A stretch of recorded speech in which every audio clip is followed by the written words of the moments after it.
are living in a fast-paced world.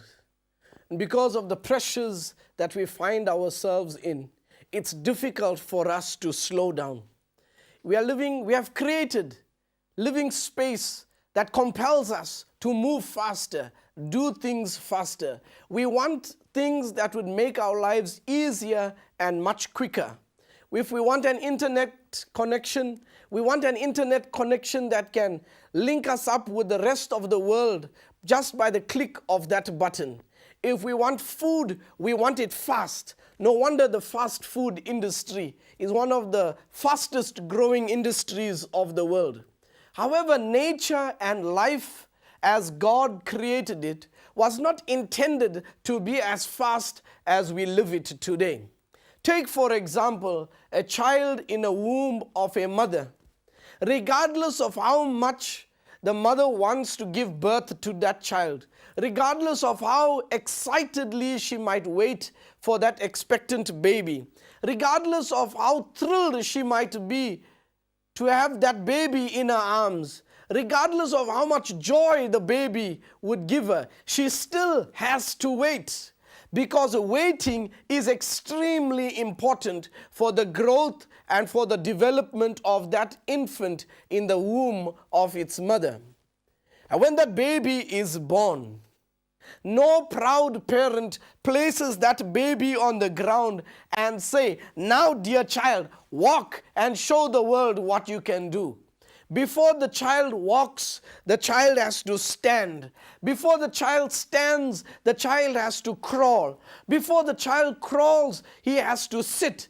And so the child has to learn to go through these different stages in its physical development. It has to sit, stand, crawl, and walk before it begins to run. It is this fast-paced world of ours that has caused us not to take time to reflect on all that God wants us to reflect upon. This fast-paced world has robbed us of the vital nutrients and juices that we need for our lives. Unfortunately, while we are trying to live in this fast-paced world, we are losing some of the most valuable lessons that God wants us to learn because we live in a naturally slow-paced world. I remember the story of the Chinese bamboo tree. When I first heard this story, it amazed me about the growth and development of the tree. But more than that, what amazed me is the spiritual lesson that we gather from the Chinese bamboo tree. It seems that this tree, when it is planted, watered, and nurtured for an entire growing season, it shows no signs of growth above the soil. It doesn't even grow as much as an inch. Then after a second growing season, when an unknowledgeable person appears and looks at a farmer nurturing this seed that he has planted, putting water into the ground, tilling the soil around it, that onlooker might wonder what's going on through the mind of the farmer. And the farmer responds by saying, "I'm growing a massive tree in this spot." The onlooker would laugh and snicker a little bit, saying, "This tree, for a year you have been tending it, taking care of it, showing no signs of growth. How do you know that it will grow?" The farmer simply turns to the onlooker and he says, "I know it will grow. It's just a matter of time." And so the third growing season passes and the fourth growing season passes. For 4 solid years, we see no real signs of growth in this Chinese bamboo tree. The farmer, nevertheless, diligently and faithfully nurtures and cares for this little shrub that begins to grow. The farmer and his wife has nothing tangible to show for the 4 years that they have invested in this tiny shoot that they begin to see. But then comes along year 5. In the 5th year, the Chinese bamboo tree seed finally sprouts, and the bamboo tree grows up to 80 feet in one growing season, or so it seems. In one season, it shoots up to 80 feet, even though it refused to grow, so it seems, for 4 long years. The question is, did the tree lie dormant for 4 years underground? Did the seed die in those 4 years and then grow exponentially in the 5th?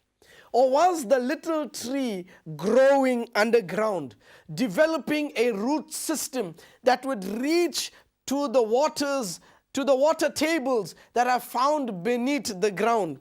Could it be that the roots was forming a support base so that this tree that would grow for 80 feet would not collapse by any wind that begins to grow? The answer, of course, is obvious. Had it not been for the super structure that is underground, the Chinese bamboo tree would not be able to sustain itself at 80 feet above ground. The same principle is true for people. People who give up their dreams thinking that it will never amount to anything regardless of the time and effort that they put in, do not understand the lesson God wants us to learn from the Chinese bamboo tree.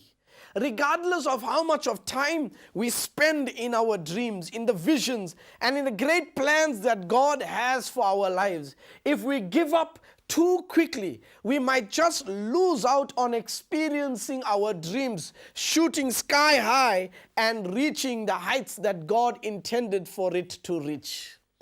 Buildings are designed in the same fashion. The height of the building, the number of floors that it will eventually have, is dependent on how strong the foundation has been built, on how solid the foundation is, on how much strain the foundation can take.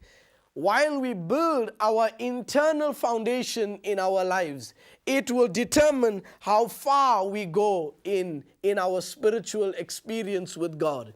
There are many things in life that is like the Chinese bamboo tree. You work, you invest your time and your effort, you do all that you possibly can, and you see no possible growth to the naked eye. You don't find anything tangible, maybe for weeks, for months, or years. But if you are patient and you keep nurturing, in time, just like the Chinese bamboo tree, you will discover that your dream, your goal, and all that the growth that you seek to find in your life will eventually sprout if you are patient enough. What does God want us to learn from the Chinese bamboo tree? When we get back, we'll discover God's other lesson that He wants us to learn through this marvelous creation that He has made.